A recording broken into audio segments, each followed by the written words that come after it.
اعوذ باللہ من الشیطان الرجیم بسم اللہ الرحمن الرحیم۔ السلام علیکم میرے عزیزو، آپ دیکھ رہے ہیں میرا YouTube channel peace and prosperity with Jamil Akbar. Shift your paradigm and grow rich کے سلسلے میں ہم بات کر رہے ہیں۔ تو آج بات کریں گے ہم control your mind to control your thoughts. اگر آپ نے اپنے مائنڈ پہ قابو کر لیا کہ وہ سوچے کس طرح کی سوچ رہا ہے، تو سمجھ لیں کہ آپ نے اپنے خیالات کو قابو کر لیا۔ اور اگر خیالات آپ کے قابو میں آ گئے تو آپ کی زندگی جو ہے وہ آپ کے قابو میں آ گئی۔ یہ جو خیالات ہیں نا، یہی آپ کی زندگی کو بگاڑتے ہیں اور یہی آپ کی زندگی کو سنوارتے ہیں۔ اسی سے آپ کامیابیاں حاصل کرتے ہیں اور یہی آپ کی ناکامیوں کا سبب بنتے ہیں۔ تو اگر آپ نے اپنے خیالات کو پاکیزہ کر لیا، یعنی اچھی سوچیں سوچیں گے، مثبت سوچیں سوچیں گے، بھلائی والی سوچیں سوچیں گے، عدل و انصاف والی سوچیں سوچیں گے، یعنی دیانتداری، ایمانداری اور خدا کی مخلوق کی خدمت کرنے کے بارے میں سوچیں گے، تو اللہ تعالیٰ کہتا ہے کہ بندے، میں نے تجھے اپنی عبادت کے لیے پیدا کیا، اور عبادت جو ہے وہ صرف نماز روزہ نہیں ہوتی۔ عبادت اللہ کی مخلوق کی خدمت کرنے میں ہے، اللہ کی شان بیان کرنے میں ہے۔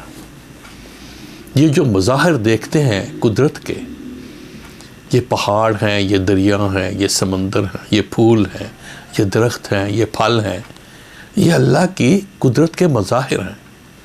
ان کو دیکھ کے، ان کے فروٹس کھا کے اگر آپ اللہ کی شان بیان کرتے ہیں تو وہ بھی عبادت میں آتا ہے۔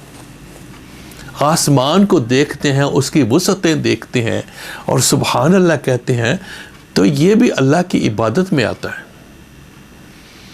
کسی کا دل نہ دکھانا، یہ بھی اللہ کی عبادت میں آتا ہے۔ کسی کی بھلائی کرنا، کسی ننگے کو کپڑا دے دینا، کسی بیمار کو دعا دے دینا، کسی جو ڈپریسڈ ہے، ڈس اپوائنٹڈ بندہ ہے، اس کے کندھے پہ ہاتھ رکھ کے اس کو حوصلہ دے دینا، یہ بھی عبادت ہے۔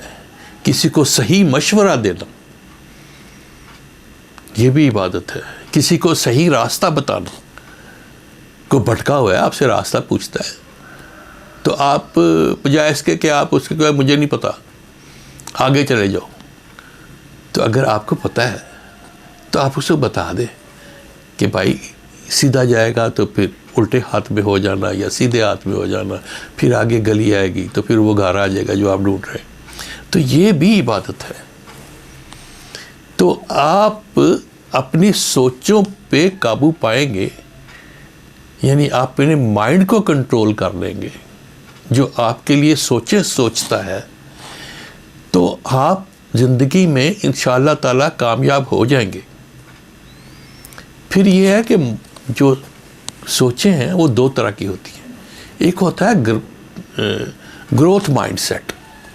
گروتھ مائنڈ سیٹ میں یہ ہوتا ہے کہ آدمی جو ہے وہ ادھر اپنے ارد گرد سے سیکھتا ہے، اپنے استاد سے سیکھتا ہے، زمانے سے سیکھتا ہے، ماں باپ سے سیکھتا ہے، یعنی کتابوں سے سیکھتا ہے۔ تو سیکھ کے کوئی نئی چیز دنیا میں انٹروڈیوس کرانا چاہتا ہے یا کرتا ہے، تو اس کو کہتے ہیں گروتھ مائنڈ سیٹ۔ اور ایک ہوتا ہے fixed mindset. Fixed mindset میں یہ ہوتا ہے کہ اس نے وہ پرانی جو چیز بنی ہوئی ہے اسی پہ چل رہا ہے، کوئی نئی چیز کے بارے میں، نئی کریشن کے بارے میں نہیں سوچ رہا۔ وہ کسی سیانے نے کہا ہے نا کہ اگر آپ ایسا ہی سوچ رہے ہیں جیسے ساری دنیا سوچ رہی ہے تو پھر آپ کچھ نہیں سوچ رہے۔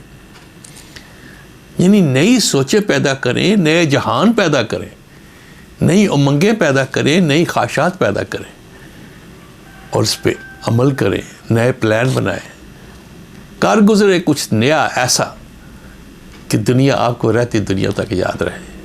مما علیہ